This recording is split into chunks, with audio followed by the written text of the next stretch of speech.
Hi, I'm Kimma Harper. I'm president of Driving Academy of Northwest Arkansas. And first of all, I just want to say thank you so much for your patience as we have been trying to transition back into a full service mode. During this 2 months, while it may appear that our business has been dormant, we actually have been very busy. We have now have a brand new website. We have a brand new scheduling software. It is one of the best in the nation that's available. We have all the bells and whistles, but with that has come some problems because we are kind of like the beta group for some of the portions of that program. But again, thank you for your patience. We have purchased a new vehicle that we are preparing to be used real soon. We have hired and trained new instructors that are ready to get started.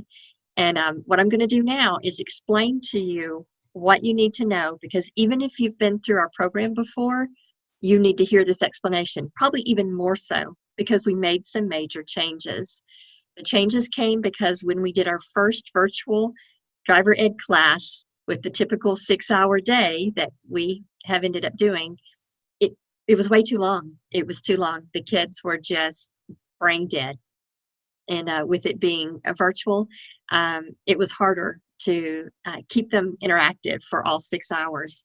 So they voted unanimously to change it to 4 hours, and then we did 2 hours later. But anyway, we shortened the day, and we are going to continue that because we are going to be offering live and, well, in person, in classroom, sorry, to get my terminology right, in classroom and virtual options for all of our students, as long as there's availability. So I've got a PowerPoint I'm going to show you to teach you what's going on so that you'll see the difference. Okay, so I want to explain how our new 2020 Comprehensive Driver Education programs are going to be run. Yes, we still have the comprehensive, does still include the classroom instruction and some at-home assignments. However, we will be doing more of the at-home assignments in the classroom, so they're more likely to get it done whenever it's time to get their certificate. There is still a parent seminar, which we feel like is a very important component of our whole program. We are not just teaching your kids how to drive, we are partnering with you. Driver education is a process. It is not just an event to check off of your to-do list. And then our comprehensive programs include 3 levels. We have our bronze, our silver, and our gold. Our bronze includes 6 hours of private driving lessons. Our silver is 9 hours of private driving lessons. And then the gold is 12 hours of private driving lessons. And the state does still require that if you take driver education in the state of Arkansas, you have to document 4 hours minimum of practice, 2 hours daytime, 2 hours nighttime. And I'll go into all those details at the parent seminar, but I need you all to know what is different. The main difference is that not only are we doing only 4 hours at a time, but we have increased the classroom time to 36 hours. This allows for us to communicate better for the virtual students because there's a little bit of a delay waiting for those responses. It is extremely important to me that all of our classes be interactive, which we have been able to do. But for that interaction to occur with the virtual students, it just takes a little longer. I've also learned that it's not ideal for me to talk at 90 miles per hour whenever it's being broadcast live streamed. So I've had to slow down. I can't teach everything in 30 hours if I can't talk 90 miles an hour. So it's 36 hours now. It'll allow our guest speakers to have more time because they've been cut short for several years now trying to get everything squeezed in.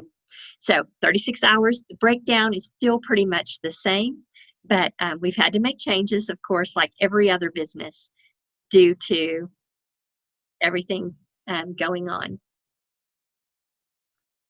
We do still have written quizzes and exams. I'll explain all of that at a parent seminar. Okay, the classroom options. We do have in-classroom and we do have virtual. For the in-classroom during this time, unless things change and we're allowed to make changes, right now we will have 6-foot spacing between the chairs, unless there are 2 from the same family or have already been around each other anyway. At that point, we can put those two together at the same table and then have 6 feet space between them and the next student. We will keep the maximum capacity around 30 to 33% of the normal capacity for that space. Masks are allowed in the classroom but are not required. And I'm asking you now, please do not pull us into the huge controversy that's going on regarding the wearing of masks.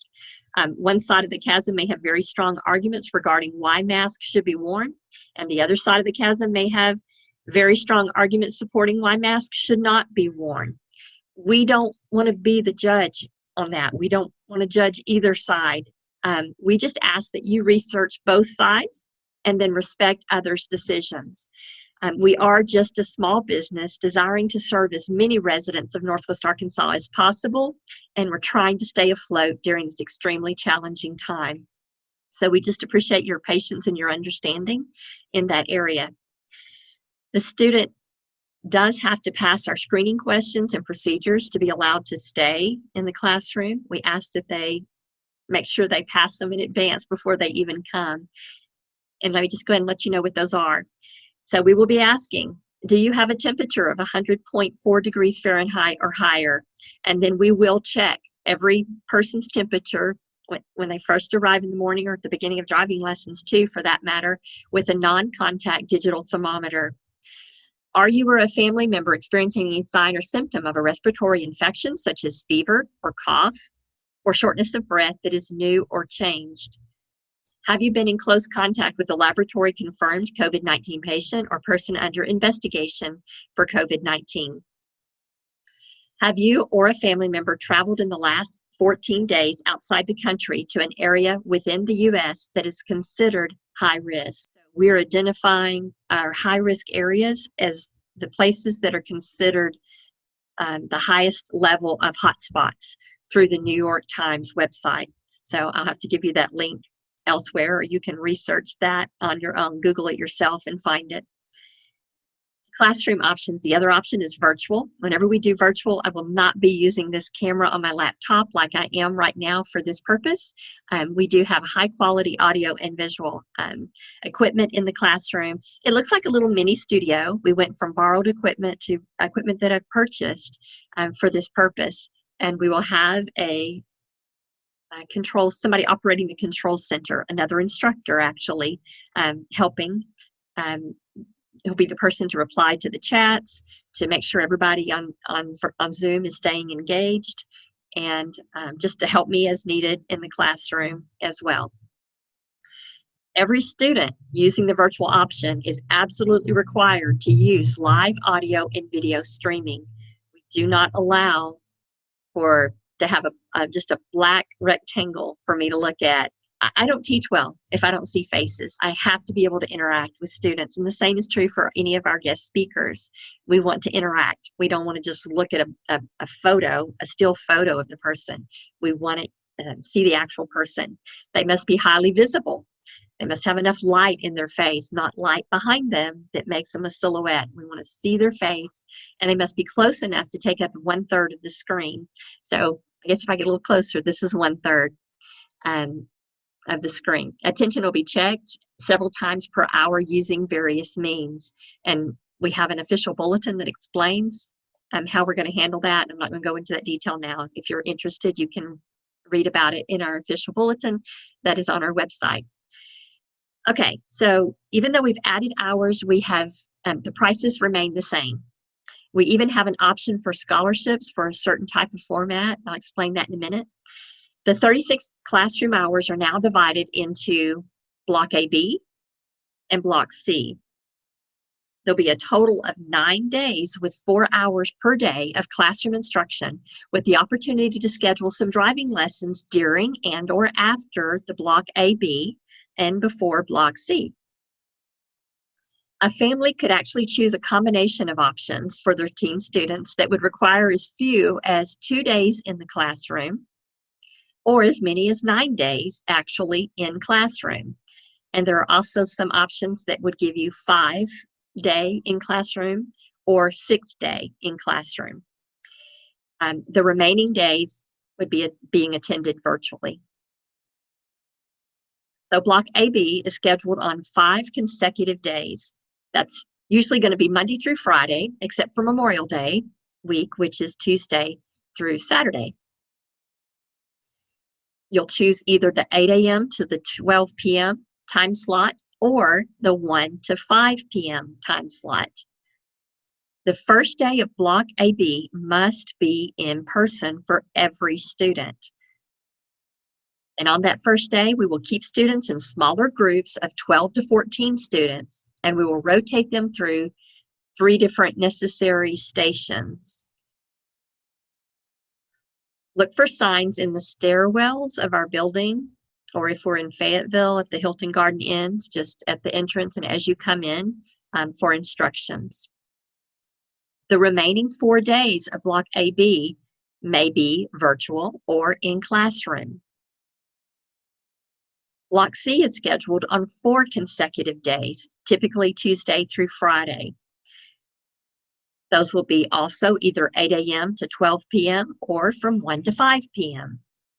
The first 3 days of Block C may be virtual or in classroom. And that last day of Block C, the 4th day of Block C, must be in person for every student. On this last day, we will keep students again in smaller groups of 12 to 14 students, keeping them spaced appropriately, and then we will rotate them through the necessary stations. Again, look for signs in the stairwells with instructions whenever you come for that. Block AB must be scheduled prior to Block C. The new program would allow you to do that wrong. But if you do, we'll catch it and we're going to unenroll you from a Block C, and then you're going to be at the mercy of whatever's available whenever we let you know that you have to re-choose. So please get it right the first time. You choose the Block AB that you want, and then make sure that the Block C you choose is after the Block AB. Block AB and Block C cannot be scheduled for the same week. We will not let any student attend 8 hours of driver education in a single day. Not going to do it. Sorry. They can be scheduled on consecutive weeks. So you could do Block AB 1 week and then choose Block C the very next week. They also could be scheduled with the gaps in between. A student who cannot attend the first day of Block AB in person must choose a different week for Block AB. You have to be there that first day or somebody else will get your spot. Students may choose virtual or in classroom for Block AB, and then they can choose that same or the other option for Block C, depending upon the availability. However, all of these decisions are made up front when you're registering online. Okay, so we have families who had already enrolled in our program before we changed. We actually opened enrollment for our summer classes January 2nd, and we have a good number of people who got on our website on January 2nd and registered for the choices that they wanted for our summer driver's ed program. So to those people, I kind of apologize that, I do apologize that this has been such a hard transition. I don't apologize that you're getting 6 more hours for no extra money, because your child is going to get a much better quality education with those extra 6 hours and only limiting it to 4 hours a day instead of 6 hours a day. The chance of them retaining that information for longer and for it being more meaningful, more impactful to them is high. So I don't apologize for that part. But the other part, oh wow, it's been crazy. And anyway, here we are. We're doing what we can. So this is my message to those people who enrolled previously thinking they were just going to be taking it for 5 days and they already had their week picked out. This is what we've done. So due to the multiple issues with the uploaded data of those students who had previously enrolled but had not attended any class or driving lessons yet, we have completely deleted those accounts from our new software program. It wasn't working, trying to transfer and trying to get you to reselect. So we identified that problem. One major issue was that new enrollees were able to see and understand the options better than those whose accounts were uploaded from the old database. So new enrollees ended up taking all the seats for some of the class options that people who registered in January, February should have been able to have preferential choice for. So to honor those who enrolled early, we have also removed every single student from every classroom session that begins May 26, 2020. Those students who enrolled in our new system are still in our system, but they're in like a waiting room until we activate it again. So we are now in the process. As soon as I finish this video, we're going to email, according to the original enrollment dates, links for these students only to enroll from scratch at your absolute earliest convenience to get your preferred class week. So our plan is to send an email with this video, an email that'll also have the links, depending on if you want the bronze, the silver, or the gold, and you have to choose which one to click on to know which link to choose. Something else, just a second. Oh, and then we're going to follow up with a text to all the people who enrolled in January, and the text is simply going to say, check your email and take care of it now. Then we'll do the same email and text the people who enrolled in February, and then we'll follow. We won't be giving them a whole lot of time. We really do mean now. Choose your option. I'm sorry for that, but we do have class starting Tuesday, and I understand a lot of people are planners, and this is really hard. But I just want to say this whole COVID-19 thing has been very hard, especially on small business owners, but many people. It doesn't even compare. If you've lost a loved one to this, I'm sorry, it doesn't even compare.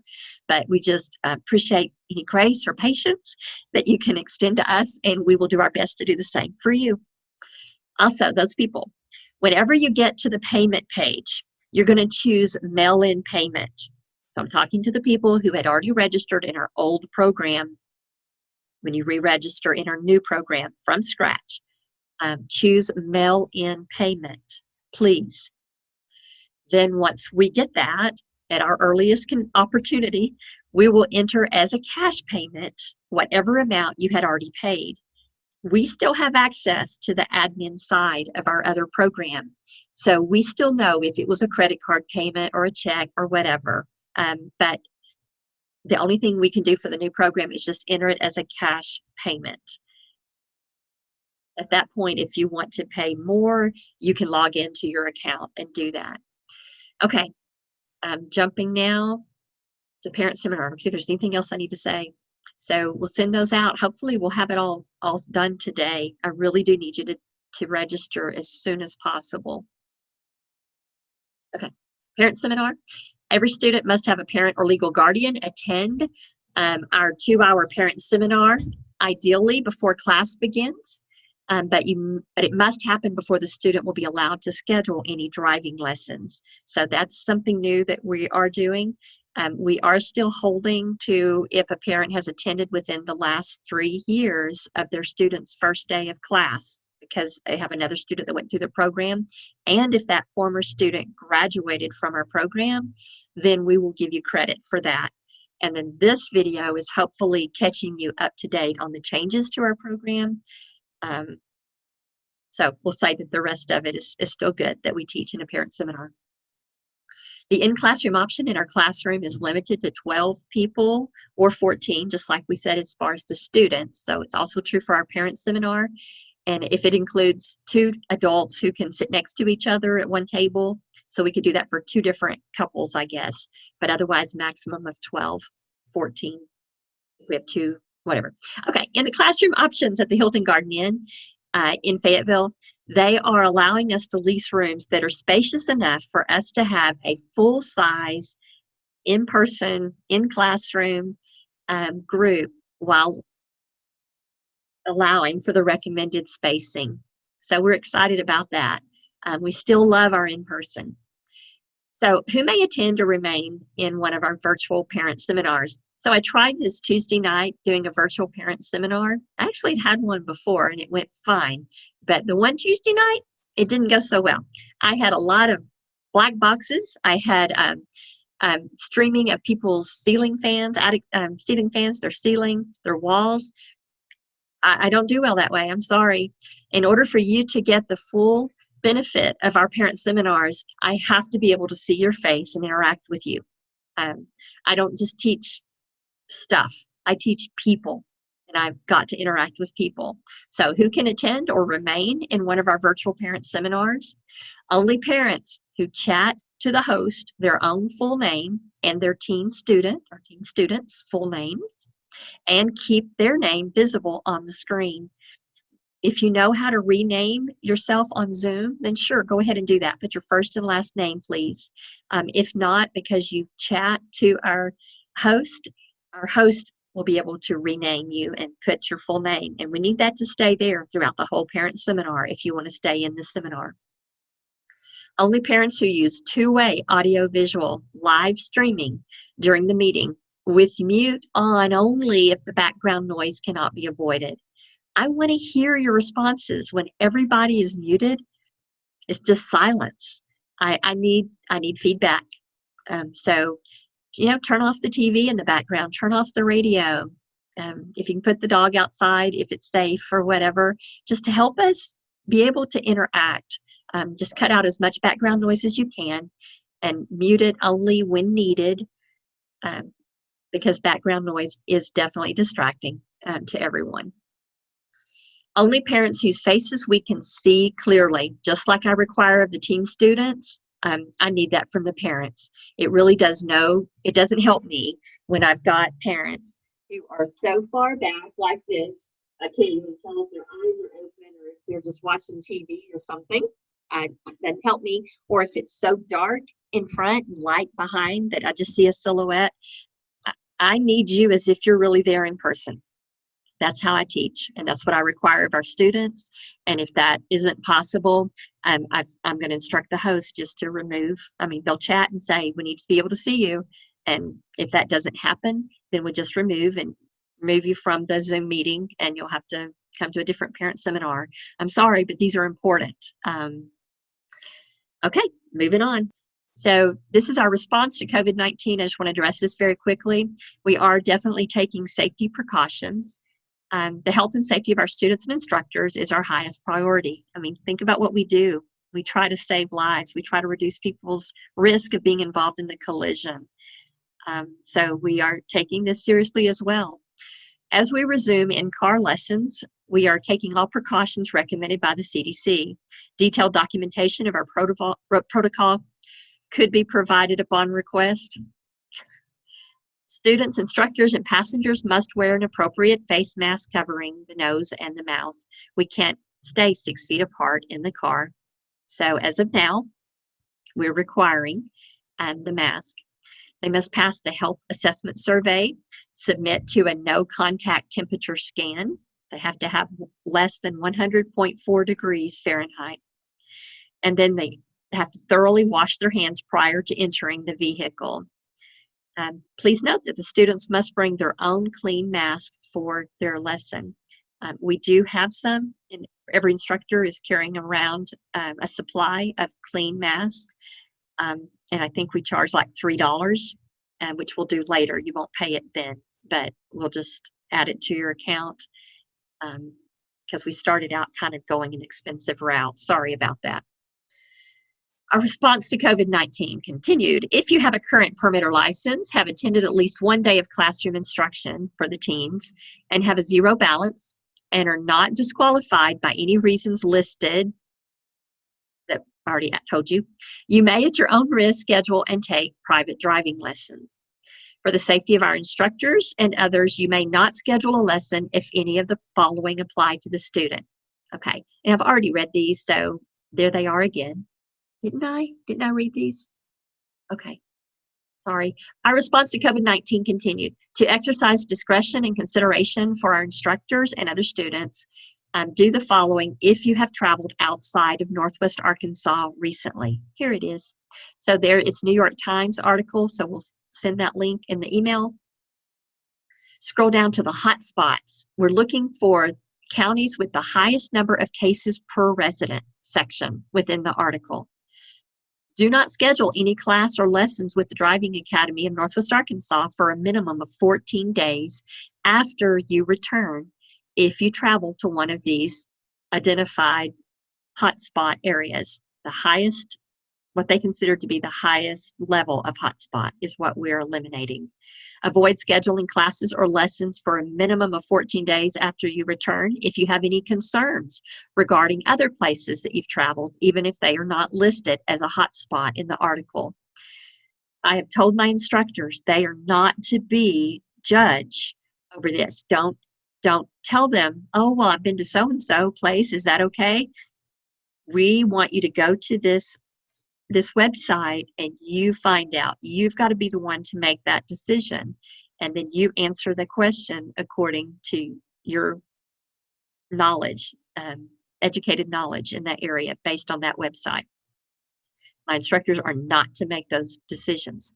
They are told to make that decision if they recognize, they detect that you have fever, the student has fever, or some of the other issues, but we're not going to be judged over that.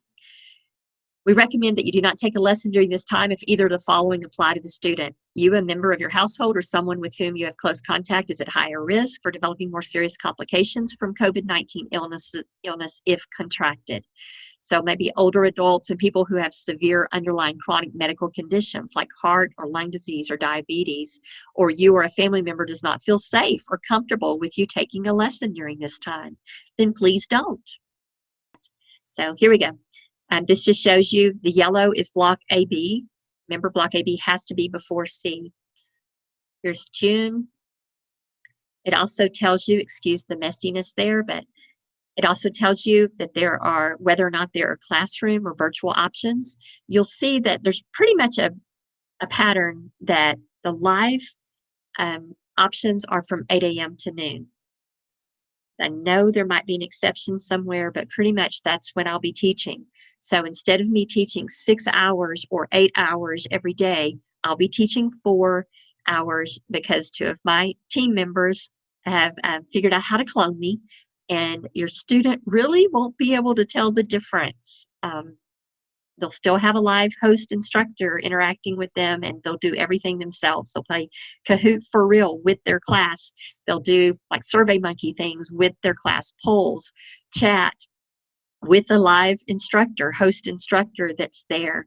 They'll hear the other students in the Zoom class that they're in. They won't hear the students that were in the class when we recorded the classroom. So anyway, and I'm given a scholarship for the hosted. So anyway, just because, here we go. So the pink are block C and the yellow are block AB. So choose a yellow, choose a week that works for you, and then choose a pink that's after AB. And then we also have options.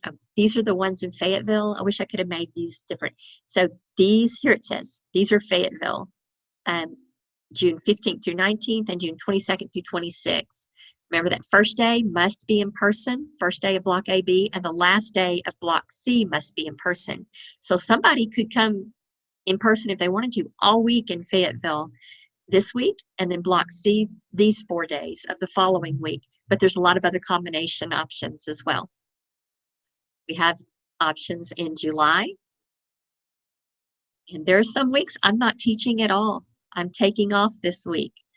And I'm going to be in a conference the week of July 20th, but we can still have classes going on because they have cloned me. And here's August. So hopefully that'll give you an idea, and we'll try to send those as attachments or something with the email. I think that would be wise. So thank you for listening, and I hope this will help you. Forgive me for not answering the phones, because we couldn't have done all this stuff to get everything fixed if we had answered the phones and apologized over and over and over. So please just accept my blanket apology for all the confusion and sign up your kid at the appropriate time. I will open it up to everyone, hopefully no later than tomorrow afternoon. But first we've got to get everybody, it might be sooner, but we're going to get everybody else through the process of choosing their classes first. Okay. Hopefully I'll see you maybe tonight, the parent seminar, or soon. Bye-bye.